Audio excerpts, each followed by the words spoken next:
Do you require any assistance, sir? Not unless you have super secret information about the end that I don't know about.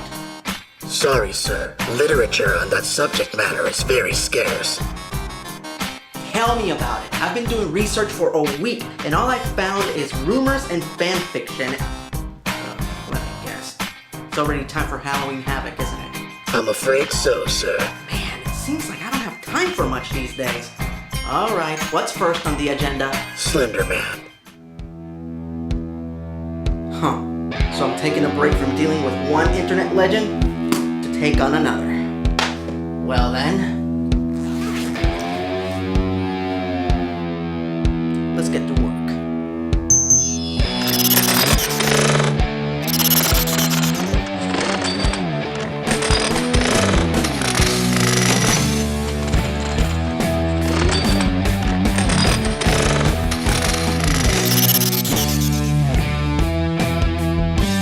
Alright then, let the havoc begin.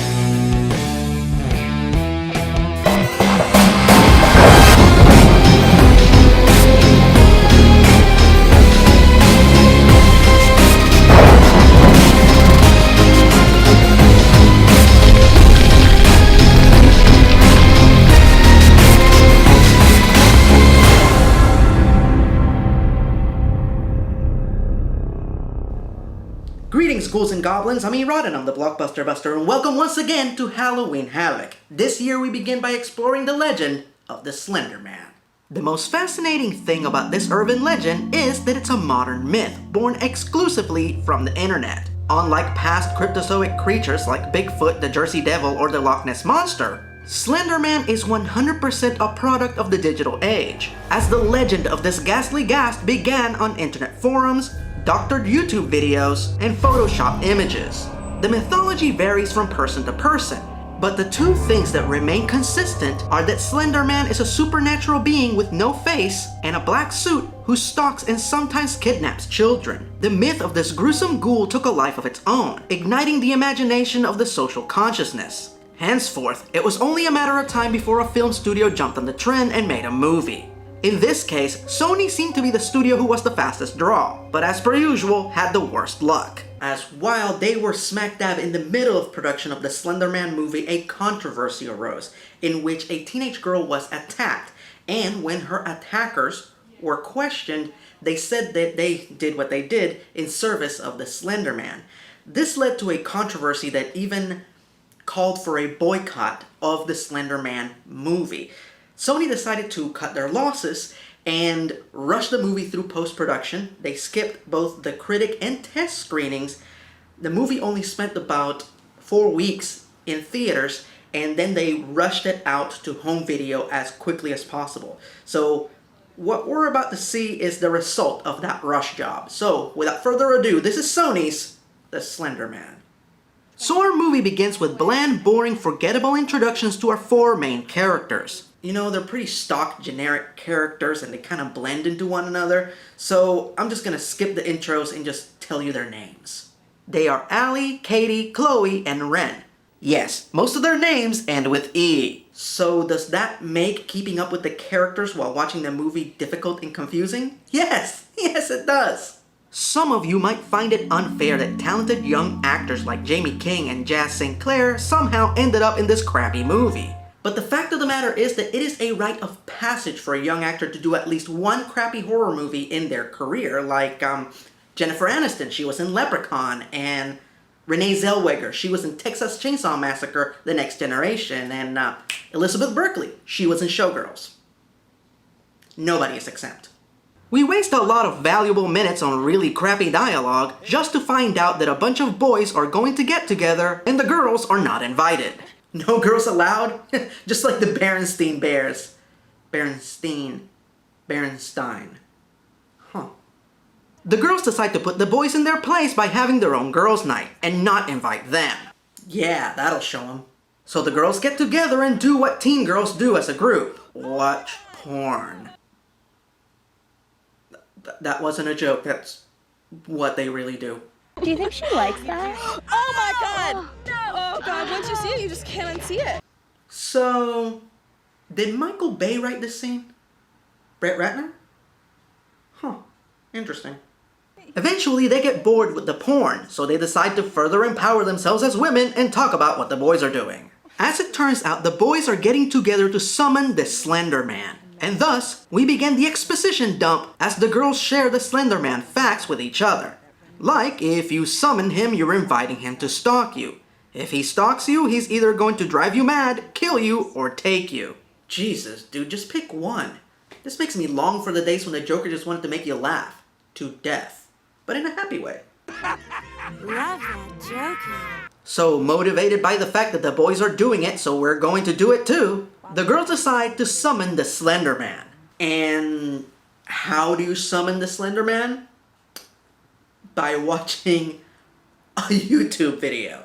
I swear to God, that's an actual plot point in this movie. Now, on a very, very, very serious note, this scene is not epileptic safe. The Slender Man YouTube video that the girls watch has a lot of flashing and strobing in it. So if you or any of your family members are epileptic, please do not watch this scene of the movie. Either skip it or skip the movie altogether. Just to be safe, I am going to skip this part of the scene here in this video. Not show it at all. And we're going to skip all the way to the end. Alright, back to the jokes and the silliness. So according to the rules, at the end of the YouTube video, you will hear 3 bells. If you close your eyes or keep them open during these bells, you're inviting the Slender Man to stalk you. And honestly, I'm not sure which is which. Again, the rules are a bit complex. Point is, Katie closes and opens her eyes during the appropriate bell tolls, so she is the one responsible for summoning an all-powerful paranormal being. Where to, Stephanie? The next day, the girls go on a field trip to a cemetery. Yeah, that's normal. And Katie finds herself staring into the woods a little too long. Hey, Katie. I have a free pizza in here in the woods, and I can't finish it by myself, because I'm too slender. Skinny. And then we just jump cut to Katie being missing. Yup, we never see Katie get taken or walk into the woods. Nothing. 1 minute she's looking into the woods, then jump cut, she's gone. Look, I don't mean to be preachy, but on movies, TV shows, even internet videos, transitions are very, very, very applesauce. As Chloe, Allie, and Ren speculate about Katie's whereabouts, the boys confess to them that they chickened out during their boys' night and never actually summoned the Slender Man, which leads the girls to believe that there might be a connection between their summoning and Katie's disappearance. So they sneak into their missing friend's house and steal her laptop. Yeah, that's not weird. After searching Katie's laptop, the girls discovered that Katie had been researching the Slender Man for quite some time, and that she pretty much tricked them all into summoning him. Oh, you're checking out my website. That's so neat. My mom and I put a lot of work into it. So if Katie was such a Slender Man fan, why was she taken? Well, the rules say that the Slender Man can only take you if you surrender to him, meaning that Katie wanted to be taken. Which is really sad, but it was her choice. Now at this point, her friends have 2 choices. Respect Katie's wishes, or try and negotiate with the Slender Man to get her back. Guess which one they choose. So the idiotic trio go to summon the Slender Man again. But forget the YouTube video. This time they summon him by going into the woods at night, destroying items with sentimental value, and sitting in the dark with blindfolds on. Jesus, the goddamn Slender Man has more rules than the Gremlins. Oh, wait a minute, what about this? What if they're eating in an airplane and they cross a time zone? I mean, it's always midnight somewhere. So according to the rules, you can summon the Slender Man, talk to him, ask him about Katie, as long as you don't look at his face, or lack thereof. So as long as everybody keeps their blindfolds on, everything will be okay. Yup, as long as we keep these puppies on, everything should be hunky. One of these idiots already took off her blindfold, didn't she? Calm down, lady. I just want to know the way to Taco Bell. My blood sugar's really low. So, yeah, Slender Man starts haunting Chloe. Hey, lady, stop choking yourself. I'm not into that freaky stuff. Her friends either don't notice or don't care, as they go about their business. Allie even makes a date with a boy at school and... Hey, Allie, Chloe's acting weird. I think she's into that freaky S&M stuff. Stop? Why is the Slender Man haunting Allie? I thought the rule was that if you close your eyes when the bell tolls, or was it if you looked at his nun-face while in the woods at night, or was it if you took off your blindfold? Man, this is confusing. Look, what is the point of establishing rules if you're not gonna follow them? Even movies with stupid monsters follow the rules. Man, now bell. Oh, no. That was not me asking for a stupid monster cameo. Hoi hoi, bye-bye. Ah, hell no. Boogada boogada. Oh, son of a bitch. Babadook. Oh, now what the fuck are you gonna do? Call me on the phone? Enough. If I want to watch a lame monster crossover, I just rewatch Van Helsing. Now all of you, except for Skinny Guy, fuck off.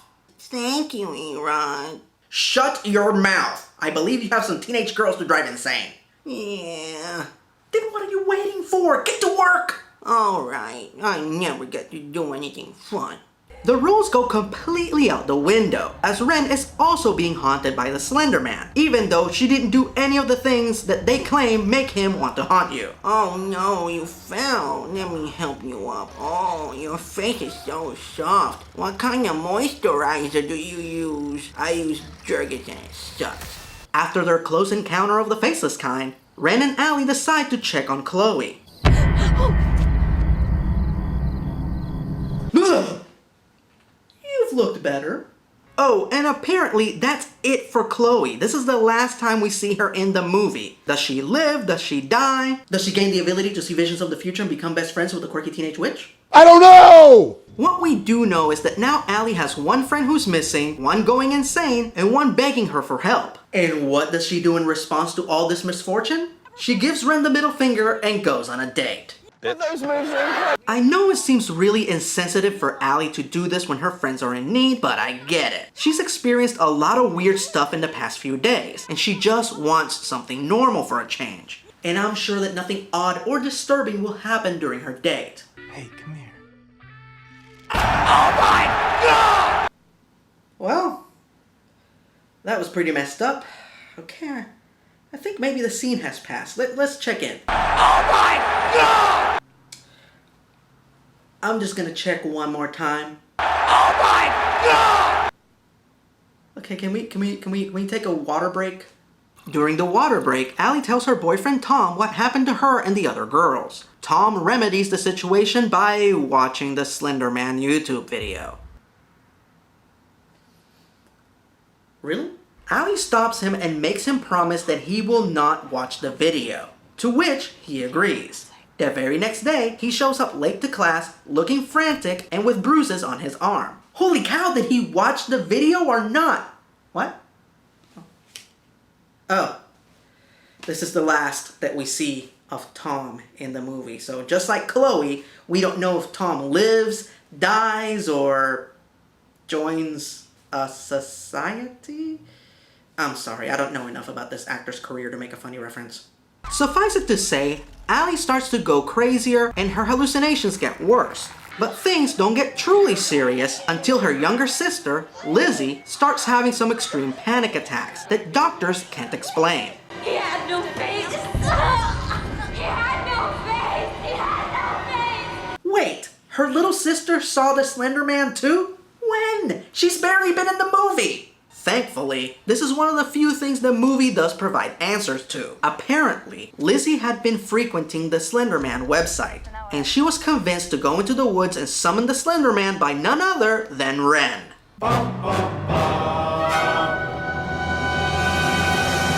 But still, this raises so many questions. Did Ren do this before or after they first summoned the Slender Man? Was he trying to get Katie back? Or did she just not like Lizzie and was willing to sacrifice her? Okay, everybody calm down. Maybe Ren will finally explain everything in this scene. I need somebody to go to the mall with me. Dang it. So Allie goes into the woods and offers to let Slender Man take her to save her sister's sanity. So the Slender Man turns her into a tree. This can't be. Well, at least her sister's safe. Interesting that she didn't think to save Katie, Chloe, Ren, or her boyfriend. Fuck those guys. And for that matter, fuck this movie. This movie's a slender slope of simpering stupidity. It is just so confusing. Every time you think you have officially grasped all the rules and the mythology associated with the Slender Man, this movie drops another exposition dump right on your head. And even if you understand those rules, the movie still breaks them almost immediately. And while the extremely rushed post-production process may explain the bad pacing or missing scenes, that still doesn't excuse bad writing, lame characters, and poor storytelling. In the end, what we have here is a dull horror movie looking to ride the lightning of a popular trend. And I guarantee you that reshoots and a lengthier post-production schedule weren't gonna fix that. Now if you excuse me, I'm gonna go make Slender Man a little more slender.